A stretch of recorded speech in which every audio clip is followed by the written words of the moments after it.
Find the area bounded by the curves x square equal to y, x square equal to minus y and y square equal to 4x minus 3। ये तीनों curve से जो bounded area होगा वो find करना है। ठीक है, तो पहले ये तीनों का कर्व ड्रॉ करते हैं, फिर देखते हैं कौन सा बाउंडेड एरिया आ रहा है। तो ये हो गया एक्स एक्सिस, ये हो गया y axis. X square equal to y, ये तो पैराबोला है और ये अपवर्ड पैराबोला है। ठीक है, तो x square equal to y parabola draw कर देते हैं, ये हो गया। तो इसका कर्व का इक्वेशन है, इधर लिखते हैं, कर्व का इक्वेशन हो गया x square equal to y. अब सेकेंड वाला जो पैराबोला है वो है x square equal to minus y. ठीक है, वर्टेक्स 0 0 और ये डाउनवर्ड पैराबोला होगा।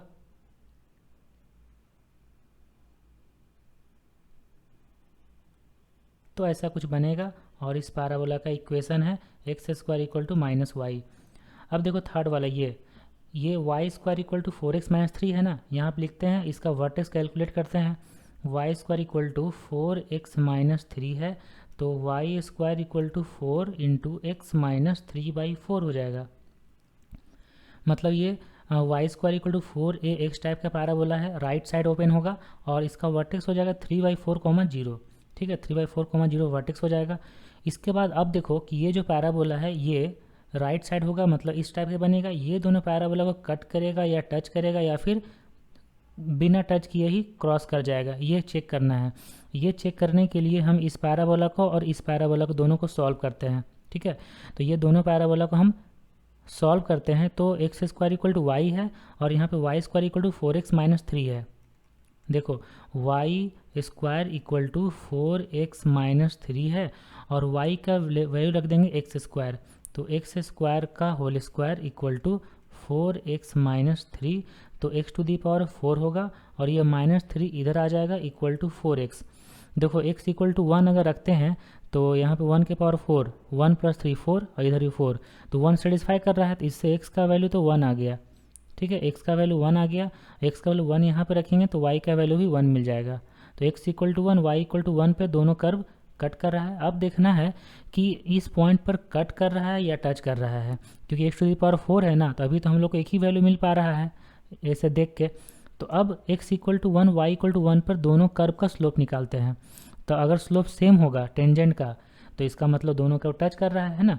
तो ये y equal to x square है, इसका अगर हम dy/dx लिखेंगे, dy/dx, तो ये कितना आएगा 2x और x का वैल्यू 1 रखेंगे तो स्लोप 2 आ जाएगा। ठीक है, और जो दूसरा कर्व है y square equal to 4x minus 3, इसको डिफ्रेंशिएट करते हैं, तो dy/dx इक्वल टू 4/2y हो जाएगा ना, क्योंकि वाई स्क्वायर है तो वाई स्क्वायर का डिफ्रेंशिएशन होता है 2y डिवाइड dx।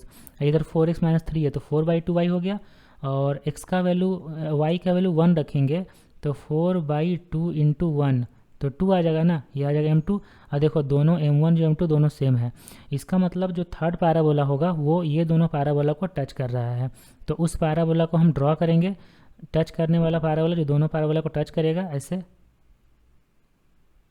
ठीक है, ऐसे क्रॉस करेगा टच करके, यहाँ पे पॉइंट ऑफ कॉन्टेक्ट, यहाँ पॉइंट ऑफ कॉन्टेक्ट। ये वाला जो पॉइंट है ये वर्टेक्स है जो यहाँ पे निकाले हम लोग 3/4, 0, तो ये वर्टेक्स हो गया 3/4, 0। ठीक है, ये 3/4, 0 हो गया, ये पॉइंट 0 0 है ही, और ये जो पॉइंट है ये अभी हम लोग फाइंड कर चुके हैं, ये आ गया 1, 1। ठीक है, और हम लोग y में लेके चलते हैं, क्योंकि ये जो पूरा एरिया है ये पूरा एरिया है रिक्वायर्ड एरिया हम लोग का, और ये पूरा एरिया सिमेट्री से जितना एरिया ऊपर का होगा उतना ही एरिया नीचे का होगा, इसीलिए हम लोग एक एरिया फाइंड करेंगे, उसको 2 से मल्टीप्लाई कर देंगे। ठीक है, तो सिर्फ ऊपर वाला एरिया फाइंड करते हैं और 2 से मल्टीप्लाई करते हैं, तो y का वैल्यू हो जाएगा 0 से लेकर 1 तक, और इसको मानेंगे x1 और इसको मानेंगे हम लोग x2। ठीक है, तो देखो मेरा रिक्वायर्ड एरिया क्या होगा हम लोग का,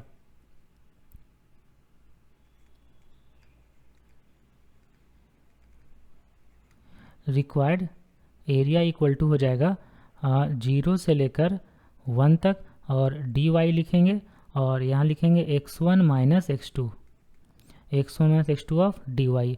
अब x1 का वैल्यू कितना है, x2 का वैल्यू कितना है वो देखो, 0 से लेकर 1 तक x1 मतलब ये वाला पैराबोला, और इस पैराबोला का x1 कैसे निकलेगा, वाई स्क्वायर प्लस 3/4।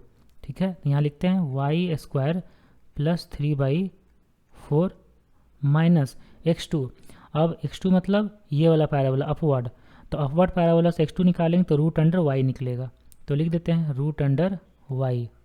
ठीक है, ये पूरा हो गया और इंटू डी वाई। अब इसको कैलकुलेट करते हैं हम लोग, तो 1/4 का 1/4 और वाई स्क्वायर है तो वाई क्यूब बाई 3 हो जाएगा, प्लस 3 है तो मतलब 3y हो जाएगा। ठीक है, और माइनस रूट वाई है तो 2/3 इंटू वाई के पावर में 3/2 हो जाएगा, और 0 से 1, तो 1 रख देते हैं क्योंकि 0 पर सब 0 हो जाएगा, तो 1 रखते हैं। 1 रखते हैं तो 1/3 प्लस 3 माइनस 2/3, तो 1/3 माइनस 2/3 माइनस 1/3 होता है, तो 1/4 ऑफ और 3 माइनस 1/3, तो ये हो जाएगा 8/3, तो 1/4 इंटू 8/3, 4 से कट करेंगे 8 को 2 हो जाएगा, तो 2/3 आ गया, तो 2/3 स्क्वायर यूनिट्स, तो 2/3 स्क्वायर यूनिट्स हो गया इसका आंसर, मेरा रिक्वायर्ड एरिया।